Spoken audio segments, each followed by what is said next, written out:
అంటే మీరు మీ గురించి నేను తెలుసుకున్న దానిలో మీరు చాలా హార్డ్ టైమ్స్ ఫేస్ చేసి ఇండస్ట్రీలోకి వచ్చారు అని చెప్పి నేను తెలుసుకున్నా. అలా ఏముండి అందరూ హార్డ్ టైంలో అదే నేను నా నెక్స్ట్ క్వశ్చన్ ఏంటంటే, అలాంటి హార్డ్ టైమ్స్ ఫేస్ చేసి మీరు ఇండస్ట్రీలోకి వచ్చిన తర్వాత మీకు ఇండస్ట్రీ గోయింగ్ ఈజీగానే జరిగిందండి?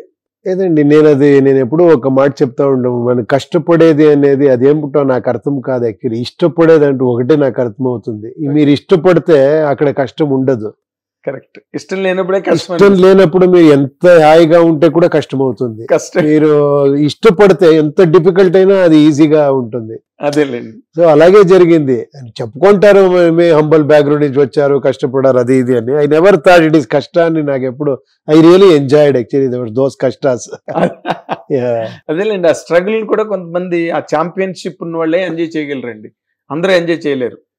ఏడుపు లేదు, మనం అనుకుంటే కష్టం అంటే కష్టము, ఇష్టం చేస్తే అది ప్యాషన్ గా మీరు వర్క్ చేస్తే ఏది కష్టం అవ్వదు. ఎగ్జాక్ట్లీ. ఇప్పుడు ఒక 6 ప్యాక్ చేసిన హీరో చూసి అయ్యో ఎంత కష్టపడారంటే, బట్ ఆయనకి ఏమంటే అది కిక్ ఇస్తుంది. నేను ఇంత డయట్ చేసి ఇలా రావాలి అని ఆ కిక్కే వేరు. అదే వేరు. అందుకే అది దేవుడు అలా సృష్టిస్తారు కొంతమంది. బాగా చెప్పారండి, బాగా చెప్పారు. అంటే నార్మల్ గా మీరు ఇండస్ట్రీలోకి వచ్చిన తర్వాత మీరు డైరెక్టర్ అయ్యారు, హీరో అయ్యారు. మీకు అసలు ఈ రెండిట్లో ఏది బాగా ఇష్టం అండి, డైరెక్టర్ గానా హీరో గానా? లేదు, ఇది ఏమంటే మూవీ అంటే ఫస్ట్ రైటర్ వస్తాడు అక్కడ, ఒక డ్రీమ్ చేసే ఒక రైటర్. ఆ రైటర్ వరకు చాలా ఇష్టం అవుతుంది. అదైన తర్వాత ఆ రైటింగ్ ని మళ్ళీ మీరు స్క్రీన్ మీద తీసుకొని వచ్చేది అదో ఇంకొకటి ఛాలెంజ్. అది అవును, దాంట్లో యాక్ట్ చేసేది ఇంకొక challenge. So it is a direction అంటే, రైటింగ్ అంటే హోల్ ఫిల్మ్ అయిపోతుంది అది. అవును సార్. అక్కడ చాలా అదే నేను చెప్పాను కదా, ఎక్కువ కష్టము ఎక్కువ ఇష్టం అవుతుంది అది. ఎగ్జాక్ట్లీ. బట్ యాక్టింగ్ అనేది అది ఇంకొక పెద్ద ఓషన్ అది. అదే నేను చెప్పాను కదా, టోటల్ గా ఒక్కొక్క పర్ఫార్మెన్స్ లోనే ఒక్కొక్క డైరెక్టర్ ఒక్కొక్క ఇది ఉంటుంది. ఆ పర్ఫార్మెన్స్ అనేది ఒక పెద్ద ఓషన్ అది. అవునండి, అది ఒక ఛాలెంజే. అది వేరే, ఇది వేరే. ఇది అయితే నేను ఇది చాలా ఎక్కువ చేశాను. డైరెక్షన్ చేసి నాకు కొంచెం ఇది అట్రాక్షన్ ఎక్కువ. డైరెక్షన్ అంటే కొంచెం ఎక్కువ. ఓకే. బట్ మీరు హీరో ఎందుకు అయ్యారు మరి? అంటే అవసరం కోసం అయ్యారా, లేకపోతే మీరు నిజంగా చెయ్యాలి నేను హీరో అవ్వాలనుకుని చేశారా? లేదు, అది నేను వచ్చిందే హీరో అవ్వాలా అని. ఓకే. అదైన తర్వాత నాకు ఇది చాలా ఇష్టమైపోయింది వర్క్, రైటింగ్, డైరెక్షన్, అది ఇది అని. తర్వాత ఒక ఆపర్చునిటీ వచ్చింది, అప్పుడు చూస్తాము అని చేసి, అప్పుడు అదొక్క కంఫర్ట్ ఇచ్చింది. నేను ఎవరికో చెప్పి నేను వర్క్ చేసేది వేరే, నేనే ఉంటే అది ఇంకొక ఫ్లోలో పోతుంది. అది నేనే డైరెక్ట్ చేసి నేనే యాక్ట్ చేస్తే అది ఆ ఫ్లోలో వెళ్ళిపోతాను నేను. అవును, మీరు ఎక్స్ప్లెయిన్ చేయక్కలేదు ఎవరికి. అంతే. అదైన తర్వాత నాకు ఆఫర్స్ చాలా వచ్చింది. నేను అప్పుడు అనుకున్నాను, ఓకే చాలా మంది డైరెక్టర్స్ ఏదేదో డ్రీమ్ లో వస్తారో, let me explore actually with acting career లో. చూస్తాము వాళ్ళ డ్రీమ్ లో యాక్ట్ చేస్తాము, నాకు కొంచెం డిఫరెంట్ మూవీ చేసేలాగా ఉంటుంది అని స్టార్ట్ చేశాను. ఓకే. బట్ మీరు డైరెక్టర్ గానా హీరో గానా దేనిలో ఎక్కువ సక్సెస్ అనుకుంటున్నారు సార్ మీరు? అది కాదు యాక్చువల్లీ, మీరు అది ఏమి సక్సెస్ ఫెయిల్యూర్ చెప్పే అవ్వదు అది. యాక్చువల్లీ ఏమంటే ఆర్టిస్ట్ గాను చాలా నేను 100 days సిల్వర్ జూబ్లీ ఇచ్చాను, డైరెక్టర్ గాను అయింది. అదే but director rate, success rate కొంచెం ఎక్కువ ఉంది హీరో కన్నా. అది ఏమంటే బికాస్ నేనే మాక్సిమం అన్ని చేసుకుంటాను కదా, కొంచెం కేర్ ఎక్కువ తీసుకుంటాను. కొన్ని టైంలో వేరే because of so many other reasons కొంచెం మిస్ఫైర్ అవుతుంది. అది మన చేతిలో ఉండదు. అదేలేండి. కానీ మీకు అంత ఎక్స్పీరియన్స్ ఉండి కూడా మిస్టేక్లు జరుగుతాయండి. మీరు డైరెక్షన్, రైటింగ్ ఇన్నిట్లో ఉండి కూడా మీరు మళ్ళీ అక్కడక్కడ పొరపాట్లు జరిగే అవకాశం. అది మనకు చెప్పేకపోదు. చూడండి, మనం ఇష్టపడేది అన్ని జనాలు ఇష్టపడాలి అని ఏం లేదు. సమ్ టైమ్స్ అది వర్క్ అవుతుంది. ఏమంటే ఎంత పెద్ద స్టార్స్ అన్ని ఫ్లాప్ ఇచ్చారు. అయ్యో, that doesn't mean that they are flop, their films flop అంతే. ఒక్క సబ్జెక్ట్ ఏదో అది ఇష్టం లేకుండా పోతుంది, but they are always super stars వాళ్ళు. అవును, అది అలా అయిపోతుంది. అది అంటే నార్మల్ గా మీరు ఫస్ట్ టైం డైరెక్టర్స్ హీరోలు అయిన వాళ్ళు ఎప్పుడు కూడా అంటే వాళ్ళు అనుకున్న హీరో దొరకకపోవడం, ఆ డేట్స్ క్లాష్, ఇలా అలాంటి ఏం లేదు. అలాంటి నేను చేసిందే ఈ సబ్జెక్టు, ఏ ఫిల్మ్ చేసిందే నేను డైరెక్టర్ గా, నేను డైరెక్టర్ ఇమేజ్ ఉంది, డైరెక్టర్ గానే లోపల ఉండే ఫీలింగ్ చెప్పాలనే చేసింది. 100% నేనే చేయాలనుకుని. అవునవునవును, డెఫినెట్ గా. అవునవును. అంటే నాకు ఇంకో చోట ఎక్కడో చదివానండి, విత్ ఆల్ డ్యూ రిగార్డ్స్, ఇప్పుడు ఈ సినిమా కథకి మీ పర్సనల్ లైఫ్ కి ఏదో సంబంధం ఉంది, మీ జీవితంలో జరిగిన సంఘటనలు కొన్ని సినిమాలో ఉన్నాయి అని చెప్పి నేను ఎక్కడో చోట చదివాను. లేదు, ఇప్పుడు ఒక స్టోరీ రాస్తామంటే మనకి ఏదో ఒక ఎక్స్పీరియన్స్ ఉండాలి. ఇప్పుడు నేను ఒక సస్పెన్స్ హారర్ ఒక ఫిలిం చేస్తేనే కూడా నాది ఒక ఫీలింగ్, ఎక్కడో చదివిన స్టోరీ, ఎక్కడో అదన్నీ ఉంటుంది.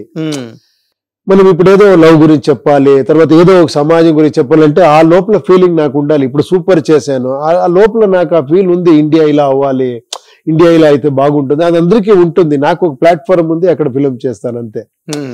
ఆ ఫీలింగ్ ఉంది అంటే అదే అని కాదు యాక్చువల్లీ. అదేలేండి, అంటే ఏముందో ఏం లైఫ్ లో జరిగింది అదే. నేను డైరెక్టర్ గా నేను ఫస్ట్ టైం చేస్తాను, డైరెక్టర్ గా ఏదో లవ్ అయింది అదే నేను డైరెక్ట్ గా చేశాను, అదన్నీ వస్తుంది. ఒక ఫిలిం చేస్తే అంత పెద్ద హిట్ అయితే రకరకాల మీరేమో డైరెక్టర్ గా బాగా సక్సెస్ఫుల్, దాంట్లో హీరోయిన్ అంటే ఓ ఇతనేమో ఎక్స్పీరియన్స్ చేశారా అది ఇది వస్తుంది. అలాంటి ఏం లేదండి. సో హీరోయిన్ తో ఎక్కువ కనెక్షన్ ఉంటుంది ఉపేంద్ర గారు. అదే అలా కనెక్షన్ ఉంటే నేను ఏ ఫిలిం చేసేకే అవ్వదు. బాగుంది. అంటే నార్మల్ గా కాస్టింగ్ కౌచ్ అన్నవి, ఈ మీ టూ అని నేను సాయంత్రం డయాస్ మీద కూడా చెప్పా, మూమెంట్స్ మనకి ఇండస్ట్రీలో ఈ మధ్య ఎక్కువగా వినిపిస్తున్నాయి. అది మీరు ఆ కాన్సెప్ట్ ఏలో తీసారు మీరు?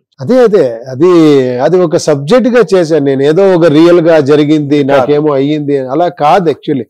చూడండి అన్ని ఫీల్డ్ లో అదేమో చెప్తారు కదా కన్నడలో దూರದ బెట్ట నుండిగి అని, దూరపు గుండెలు నునుపు అని చెప్తారు కదా. అలా ఎప్పుడు మనకి లోపల వస్తే తెలుస్తుంది మనకి ఇక్కడ ఎంత స్ట్రగుల్ ఉంది.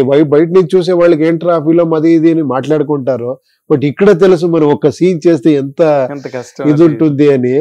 అది మనం చెప్పేకే అవ్వదు. ఒక ఎంత ప్రేమిస్తారో, ఎంత అభిమాని ఇది వస్తుందో, అలాగే కొంచెం నెగటివ్ కమెంట్స్ వస్తుంది, ఏం చేసేక అవ్వదు. అది ఏం చేయలేం. అది పార్ట్ ఆఫ్ ది పెద్ద ఇండస్ట్రీలో ఏం చేసేక అవ్వదు. చాలా మందికి తెలియదు. ఇక్కడ అందరూ అనుకుంటారు ఇక్కడ ఏమో ఇలా ఉంటుంది అలా ఉంటుంది, ఏమో మీటు అది ఇది అనుకుంటారు. లేదు అని నేను చెప్పను, బట్ అదే కాదు యాక్చువల్లీ. అంటే మీ టైంలో మీరు తీసిన టైం 98 ఆ టైంకి అసలు ఈ కాన్సెప్ట్ కాస్టింగ్ కౌచ్ అని మీటు అని ఏమీ తెలియదు. అదన్నీ కొత్తగా ఏమో వచ్చింది అది. కానీ మీరు అప్పుడే దాన్ని టచ్ చేశారు, అది దానిలో గొప్ప. ఏదండి మహాభారత రామాయణం నుంచి ఇదన్నీ ఉంది, ఏం మరి కొత్తది ఏం కాదు అది. బట్ అది కొంచెం ఇప్పుడు ట్రెండ్ కి అలా చేశాను. సోషల్ మీడియా రావడం వల్ల ఎక్కువగా అది ఇదయింది, స్ప్రెడ్ అయ్యింది. బట్ ఏమంటే ఇప్పుడు ఈ ఏ ఫిలిం లో ఏమంటే దాన్ని కొంచెం డీప్ గా వెళ్ళాను. ఆ లవ్ అంటే ఏంటి, లవ్ ఉందా లేదా అని, అది కొంచెం డెప్త్ పోయింది అంతే. ఇది పైన లవ్ స్టోరీ కాదు, నేను లవ్ చేస్తాను నువ్వు ఇది అలా కాదు కదా. అది లవ్ గురించే డిస్కషన్ ఉంది ఆ ఫిలిం లో. లవ్ అంటే ఏంటి, లవ్ అంటే ఏంటి, ఎంత లవ్ చేస్తావు నువ్వు అని. అది డెప్త్ గా వెళ్ళిన తర్వాత ఏంటి కన్ఫర్మ్ అవుతుంది, లేదు ఇంత అమ్మాయి లవ్ చేస్తా ఉంది అని. తర్వాత అనుకుంటాడు దీనికోసం నేనేమరా చేయాలి అని, ఆ ఫీల్ లో పోతాడు, తర్వాత రియలైజ్ అవుతుంది. ఇలాంటి చాలా ఉంది దాంట్లో. అవునండి, it is all about love. Finally మళ్ళీ లవ్ సక్సెస్ అవుతుంది, ఎగ్జాక్ట్లీ. అంటే ఇప్పుడు నార్మల్ గా మీరు అప్పుడు ఈ సినిమా తీయక ముందు కన్నడ సినిమాలు అన్ని కూడా వేరే మోడ్ లో ఉన్నాయి. అంటే ఆ సినిమాలు అది ఒక్క స్టైల్. అందరూ మార్పులు తీసుకువచ్చారు చాలా మంది, నేనేమి కొత్తది కాదు. ఒక్క టైంలో ఉండే ఫిలిం ని కొంచెం మార్చాడు. ఏమంటే ఫస్ట్ ఒక ఐతిహాసికం అలాంటిది, హిస్టారికల్ అలాంటి ఫిలిం వచ్చాయి. తర్వాత ఒక కమర్షియల్ ఫిలిం చేశారు, యాక్షన్ ఫిలిం చేశారు, అవును. తర్వాత ఒక ఫ్యామిలీ ఫిలిం చేశారు, లవ్ స్టోరీ చేశారు. అదన్నీ ట్రెండే ఆ టైంలో. అలాగే ఇదొక్క రకంగా నేను చేశాను అంతే. అవునండి.